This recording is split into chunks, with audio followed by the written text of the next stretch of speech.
রাতে ঘুমানোর সময় ডান হাত বুকে রেখে একটি দোয়া পড়ুন। আল্লাহ পাক রব্বুল আলামিন আপনার অন্তরকে প্রশান্তি দান করবেন এবং শেষ সময় আপনার কালিমা নসিব হবে, মুসলমান হয়ে আপনি দুনিয়া থেকে বিদায় নিতে পারবেন। আল্লাহ তাআলার চমৎকার দুইটি গুণবাচক নাম, এই নাম পড়ে যদি আপনি দোয়া করেন তাহলে কিন্তু আপনার দোয়া কবুল হবে এবং এর দ্বারা অনেক ফজিলত রয়েছে। আল্লাহ তাআলার চমৎকার দুইটি নাম, আপনি রাতে ঘুমানোর সময় 11 বার এটা পড়বেন।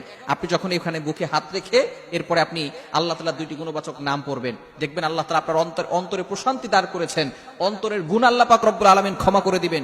শুধু তাই নয়, আল্লাহ পাক রব্বুল আলামিন শেষ সময়ে আপনি ঈমানের সাথে দুনিয়া থেকে বিদায় নিতে পারবেন। ঈমানের সাথে বিদায় হওয়াটা কিন্তু অনেক বড় একটি জিনিস। বিশেষ করে আল্লাহ তাআলার গুণবাচক নাম যেগুলো পরে দোয়া করলে কিন্তু আল্লাহ তাআলা সেই দোয়াগুলো অ্যাকসেপ্ট করেন, কবুল করে নেন।